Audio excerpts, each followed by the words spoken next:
La dernière chose qui a fait énormément rire Déborah Loukoumena, qui est juste derrière, c'est que j'ai chanté son nom toute la soirée hier, de 22h à 2h du matin, en rock. Donc ça faisait Déborah, Déborah Loukoumena, oh Déborah, oh Déborah, Déborah, Déborah Loukoumena, oh Déborah, oh Déborah, Déborah.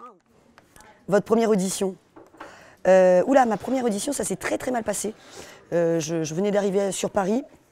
Et je suis tombée sur une annonce et j'y suis allée. Et en fait, je suis arrivée un peu trop tôt au casting. Et ça a beaucoup énervé la directrice de casting qui m'a demandé pourquoi j'arrivais aussitôt, aussi bonne heure et tout ça. Et puis pas très sympathique. Elle voulait que je sois brune. Donc elle était déjà très énervée que je sois blonde.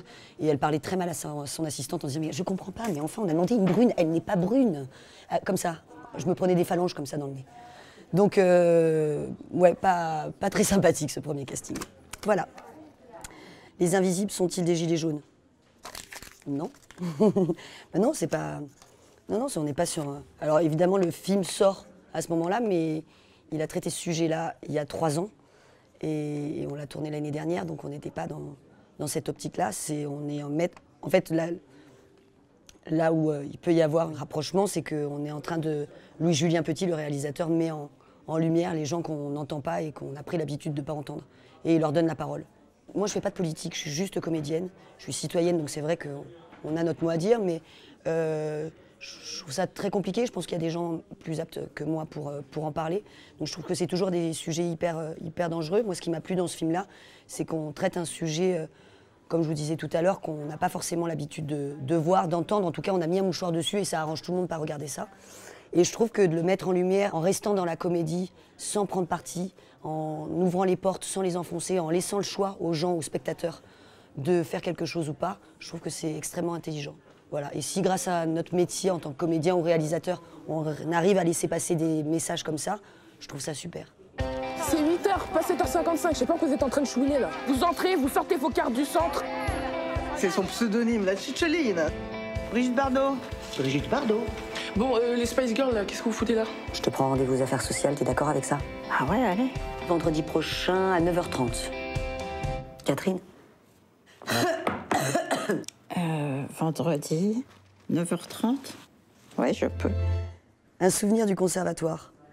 Quand j'ai passé le concours du conservatoire, j'étais au 3e tour. C'est très long, il faut passer un premier, un deuxième, un 3e tour, etc. Il y a un stage à faire, enfin, donc déjà c'est très long. Et en fait, j'étais au 3e tour et j'avais une scène, un classique à passer. Et j'avais choisi l'école des femmes. J'avais un trac pas possible et j'ai répété 2 fois les 10 derniers vers du texte. Voilà. Et je m'en suis rendu compte en le jouant. Donc j'ai joué la naïveté du personnage, ça collait bien avec ce que je jouais. Et du coup, je suis sortie de là en larmes en me disant que j'allais pas l'avoir. Bah, comme quoi, parfois, quand on se trompe, il y a des choses qui arrivent qui sont plutôt pas mal. Les Invisibles aujourd'hui, rebelles demain. Vous vous spécialisez dans la comédie engagée.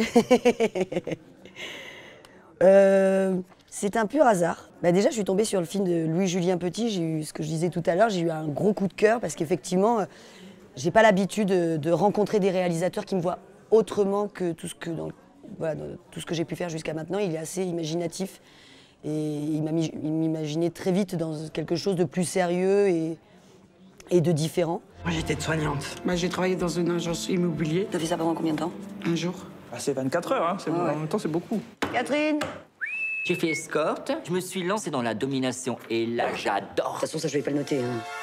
Rebelle, c'est pas la même énergie, mais effectivement, on est sur des sujets où on s'adresse, en tout cas, encore une fois, on met en valeur, là, pour Rebelle, en l'occurrence, on met en valeur des ouvrières qui n'ont pas les bonnes cartes dans la vie, mais qui vont faire en sorte de s'en sortir et de faire quelque chose de leur vie, voilà. Mais engagé, je sais pas, c'est le pur hasard. Pourquoi jouez-vous?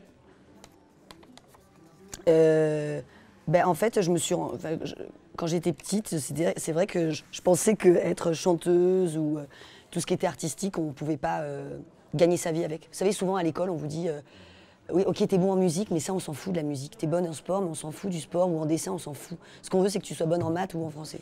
Donc il y a une espèce de truc où tu te dis, quand t'es jeune, que l'artistique, tu peux pas en vivre, en tout cas. Tu peux pas payer ton loyer et tu peux pas... Et quand j'ai eu l'exemple de ma sœur qui gagnait sa vie grâce à ce métier-là, je me suis dit, mais en fait, c'est faisable, pourquoi on m'a menti pendant tout ce temps? Donc voilà, je me suis dit que voilà, j'avais déjà cette envie-là grâce à elle, puisque c'est elle qui m'a donné envie de faire ce métier, mais elle m'a confirmé qu'on pouvait faire quelque chose et que c'était pas que un hobby. Un drame, ça vous tente?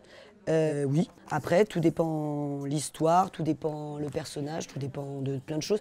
J'aime bien accepter des films sur tout ce que ça raconte et pas forcément sur un registre. Et que ce soit de la grosse comédie bien populaire ou du film d'auteur, ou que ce soit même, quel que soit le support, que ce soit la télé, le théâtre ou le cinéma. À partir du moment où on a une belle histoire à défendre, qu'elle soit drôle ou pas, je suis toujours preneuse quand il y a un coup de cœur. Voilà. Le dernier film qui vous a fait pleurer? Ça va être hyper prétentieux de dire ça, mais comme je l'ai revu il n'y a pas longtemps, bah Les Invisibles. Bah ouais, Les Invisibles. C'est beau? C'est bien? Non mais c'est chouette.